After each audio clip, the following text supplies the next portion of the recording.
వందనాలు. ఆత్మీయ తల్లిదండ్రికి వందనాలు. మీకు అందరికీ ప్రైజ్ లార్డ్.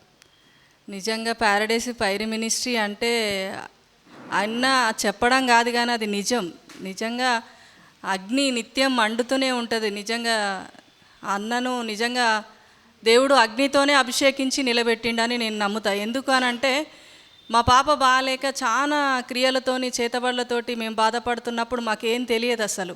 ఇది చేతబడని కానీ ఏ హాస్పిటల్ పోయినా ఏం అర్థం కాలేదు.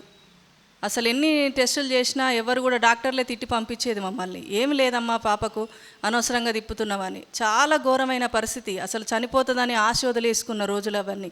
11 సంవత్సరాలు తిరిగి చాలా బాధపడ్డప్పుడు అసలు ఏం జరిగింది అంటే ఇంకా చనిపోతుంది, ఇంకా బతకదని నేను ఇంట్లోనే పడుకోబెట్టి డాక్టర్లు వాళ్ళు కూడా మందులు ఎక్కియకపోతే, గ్లూకోజులు బ్లడ్ ప్యాకెట్లు ఎక్కియకపోతే నేనే ఎక్కించుకునేది నా బిడ్డకు. ఇంకా చనిపోతుంది, అసలు తినేది కాదు, లేచేది కాదు అసలే. అలాంటి పరిస్థితులల్లో అసలు మేమందరం చనిపోదాం అనుకున్న రోజులు అవి.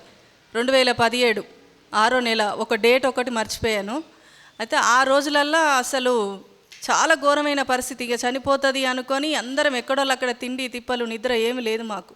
తెల్లందాక పొద్దాక మంటలు సులుకుపోట్లు, అసలు ఘోరమైన పరిస్థితి. అది చెప్పితే వర్ణించలేదు దేవుడు దానికి సాక్ష్యం. అసలు నిజంగా అలాంటి పరిస్థితులల్లా నా బిడ్డ చనిపోతుంది ఇంకా బ్రతకదు అనుకొని మేము ఎక్కడోళ్ళు అక్కడ కూర్చున్నాం, ఏడుస్తున్నాం.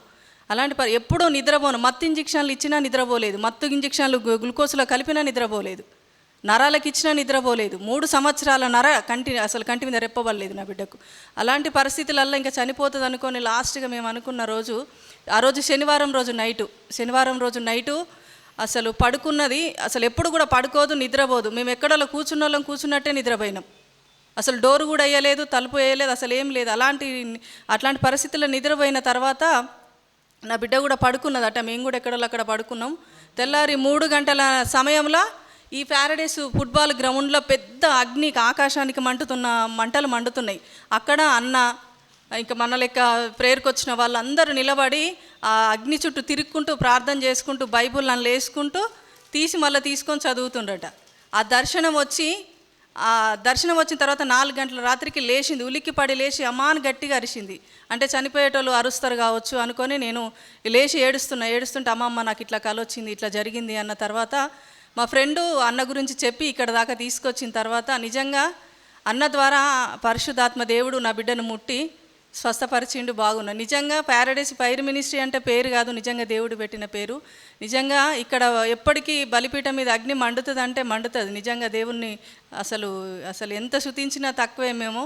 నిజంగా ఈరోజు మాట్లాడిన దేవుడు మాటలు అయితే నాకు చాలా మనసుకు తాకినాయి. ఎందుకంటే ఎన్నిసార్లు మనం దేవుని దగ్గరికి రావాలని చూసిన సైతాను చాలా ఇబ్బంది పెడుతుంటుంది, శోధిస్తుంటుంది. మన ప్రార్థన బలిపీఠాలు కూలిపోయినాయి, తిరిగి కట్టుకొని మళ్ళా కుటుంబంగా నిలబడండి అని దేవుడు మాట్లాడిండు. నిజంగా దేవునికి వందనాలు, ఆత్మీయ తల్లిదండ్రికి వందనాలు. మా కోసం ఎంతగానో ప్రయాసపడ్డారు, ప్రార్థించిండ్రు. సంఘం కూడా చాలా ప్రయాసపడ్డది, ఎంతగానో సాయం చేసింది. గాంధీ హాస్పిటల్లో ఉన్నప్పుడు మస్తు సాయం చేసిండ్రు. అసలు ఎవరిని మర్చిపోము. దేవుడు చేసిన ఈ మేలునైతే మేము అసలు చాలా మేలు చేసిండు. అవి నేను చెప్పడానికి కూడా అసలు సమయం సరిపోదు. ఈ చిన్న సాక్ష్యం దేవుడు దీవించును గాక.